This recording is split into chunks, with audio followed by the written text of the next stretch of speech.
Subscribe करें हमारे YouTube channel साधना gold को और पाएं वीडियोस सबसे पहले। बेल आइकन दबाना ना भूलें। भगवान को थोड़ा मनोविनोद सूझा है, कुछ मजाक करने का भगवान को सूझा है। तो उन्होंने रुक्मिणी से पूछा, उन्होंने लगभग 8 प्रश्न रुक्मिणी से किए कि देवी तुमने हमसे विवाह क्यों किया, आज तक मुझे समझ में नहीं आ रहा। सुनते ही रुक्मिणी तो हैरान रह गए कि बाबा आज पूछ रहे हो तुम विवाह क्यों किया, आज कितने वर्ष हो चुके हैं, हमारे घर में बेटा नहीं, बेटे के घर में बेटा है, आज हम दादाजी बन चुके हैं और आज आप हमसे पूछ रहे हो कि हमने विवाह क्यों किया। भगवान ने कहा देखो प्रश्न प्रश्न होता है, जब तक उसका समाधान नहीं मिले तब तक 100 वर्ष भी बीत जाएं, प्रश्न तो प्रश्न ही रहेगा, उसका समाधान होना चाहिए। मुझे यह समझ में नहीं आ रहा है कि तुमने हमसे विवाह क्यों किया। ये तो तुम ये सोचो कि मैं कहीं का राजा हूं, तो मैं राजा तो था ही नहीं, नाभी भी राजा नहीं, राजा तो हमारे नाना जी हैं, हमारे कुल खानदान को तो श्राप लगा हुआ है, हम तो राजा हो ही नहीं सकते। तुम ये कहो कि हम कोई सूरवीर हैं, सूरवीर भी हम नहीं हैं, हम रणछोड़ हैं, हमें रणभूमि से भागना पड़ा था, पीठ दिखा करके भागना पड़ा था, तो वो धब्बा भी हमारे जीवन में लगा हुआ है कि हम रणछोड़ हैं। हम कुलीन भी नहीं हैं, हमारे कुल का ही पता नहीं, कोई हमको देवकी नंदन कहते हैं, कोई वासुदेव नंदन कहते हैं, हमारे कुल का भी नहीं पता है देवी। यदि ये कहो कि तुम्हारे माता पिता ने हमसे विवाह निश्चित कर दिया था इसलिए तुमको विवाह करना पड़ा, ये बात भी नहीं है। तुम्हारा विवाह तो तुम्हारे भाई ने शिशुपाल के साथ निश्चित किया था, इसलिए ये बात भी यहां पर नहीं थी। तुम ये कहो कोई नाम वाला हूं मैं, तो नाम वाला भी नहीं हूं मैं। भिक्षुभिस लागिता मुदा, मेरा नाम कौन लेते हैं, जो भिक्षुक लोग होते हैं। बड़े लोगों को तो व्यापार से ही फुर्सत नहीं होती है, जो बाबा लोग होते हैं जिनका कोई काम धाम नहीं है वो हमारा नाम लिया करते हैं।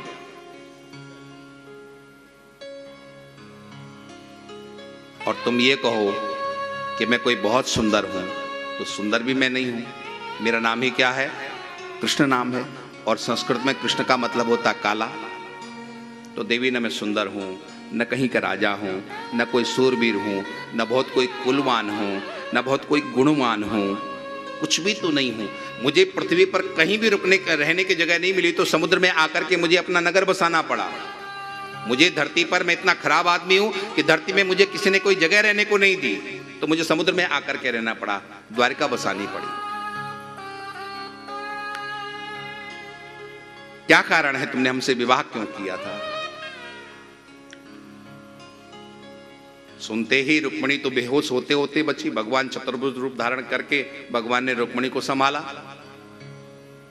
रुक्मिणी ने फिर जो जवाब देना शुरू किया भगवान को, भगवान में निरुत्तर हो गए। रुक्मिणी कहती है भगवान आप ठीक कह रहे हो, लेकिन थोड़ा सा कहने में ये अंतर है, आप मेरे योग्य नहीं बल्कि मैं आपके योग्य नहीं थी। आप कहां पर ब्रह्म परमात्मा और कहां मैं प्रकृति, और उसके बाद भी आपने मुझे स्वीकार किया है, ये आपकी बहुत बड़ी कृपा है। आप मेरे योग्य नहीं बल्कि मैं आपके योग्य नहीं थी। और आपने ये कहा कि आप राजा नहीं हैं, दुनिया में आपसे बड़ा राजा हो कौन सकता है। सबसे बड़ा राजा के रूप में कहे तो धनवान। आज सबसे बड़ा धनवान किसको कहेंगे, जिसके पास ज्यादा से ज्यादा पैसा है और जिसके पास ज्यादा से ज्यादा भूमि है, उसी को तो हम राजा कहेंगे। पैसा वो लक्ष्मी से आता है और ये भूमि श्रीदेवी कही जाती है, ये दोनों आपके चरणों की दासी है। भूमि भी आपकी है और लक्ष्मी भी आपकी है, और उस लक्ष्मी और भूमि में से कुछ थोड़ा प्राप्त करके कोई अपने आप को बड़ा समझ ले तो वो नादान है। सबसे बड़े कौन हैं, आप। इसीलिए तो जब व्यक्ति को समझ आ जाती है तो व्यक्ति सब कुछ छोड़ करके आपके चरणों का आश्रय लेकर के बैठ जाता है। बड़े बड़े राजपाट, बड़े बड़े धन वैभव, उनको छोड़ करके आपके चरणों में आ जाता है। उन्हें पता चलता है कि आपके चरणों से ही तो सब कुछ है। आपने ये कहा कि आप समुद्र में आकर के रह रहे हैं, आपको जमीन पर रहने की कहीं जगह नहीं मिली। कौन सा समुद्र, ये पानी वाला समुद्र नहीं, आप तो भक्तों के हृदय रूपी समुद्र में आकर के रहते हैं। बाबा तुलसी ने हनुमान चालीसा लिखी है और उस हनुमान चालीसा में बाबा तुलसी ने वहां पर लिखा है, पवन तनय संकटहरन मंगल मूरत रूप राम लखन सीता सहित हृदय बसहु सुरभूप। कहां बसे भगवान? तो आप भगवान किसी पानी के समुद्र में नहीं रहते हैं, आप तो भक्तों के हृदय रूपी समुद्र में रहते हैं। प्रणवो पवन कुमार खलबन पावक ज्ञान घन जासु हृदय आगार बसहि राम सर चाप धर।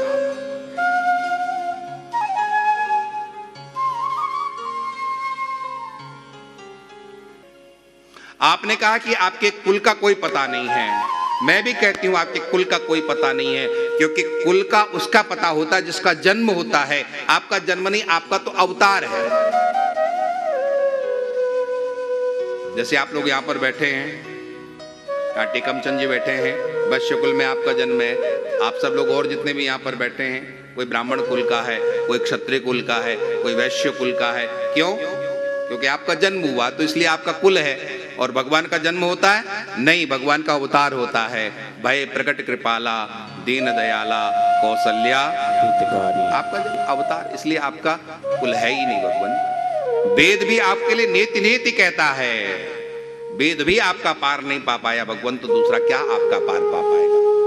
वेद भी आपका पार नहीं पा पाता भगवान। भगवान आपने कहा कि भिक्षु विश्लाघिता मुदा, भिक्षुक लोग आपको आपका नाम लेते हैं। जानते क्यों लेते हैं भिक्षुक आपका नाम? क्योंकि भिक्षुकों को पता है कि परम धन क्या है। आप यहां से अमेरिका जाओ और अमेरिका में आपको रहना हो तो आपको भारतीय मुद्रा की आवश्यकता पड़ेगी या डॉलर की आवश्यकता पड़ेगी? डॉलर की आवश्यकता पड़ेगी। वहां भारतीय मुद्रा नहीं चलेगी, है ना। तो इस पृथ्वी पर ही जब आपकी मुद्रा नहीं चलती है, आपको बदलना पड़ता है, रुपयों से डॉलर में कन्वर्ट कराना पड़ता है अमेरिका में रहने के लिए, तो फिर वहां जो मुद्रा चलेगी वो तो और भी अलग से मुद्रा होती है। उस मुद्रा का नाम भगवान नाम होता है, वहां भगवान नाम रूपी मुद्रा चलती है। इसलिए संत लोग उस मुद्रा को कमाते हैं। भिक्षु विश्लाघिता मुदा, भगवान ने कहा कि भिक्षुक लोग मेरा नाम लेते हैं, साधु लोग मेरा नाम लेते हैं।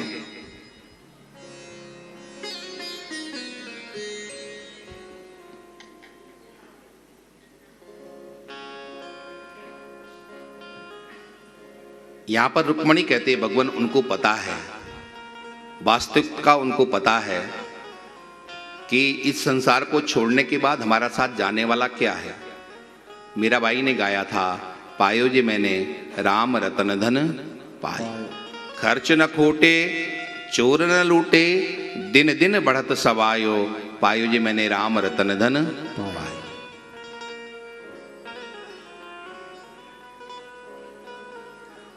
भगवान आपने अंतिम में कहा, आपका 8वां प्रश्न था कि मैं काला हूं, मैं सुंदर नहीं हूं, मैं काला हूं।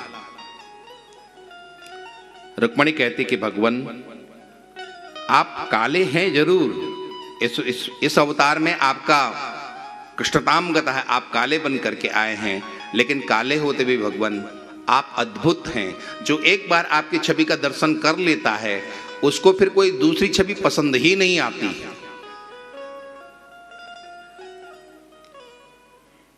कोई नहीं कह सकता छवि को, यह तो ध्रुव सत्य विचार हमारा, अपनी छवि को तुम आप कहो, तब चाहे मिले उससे छुटकारा।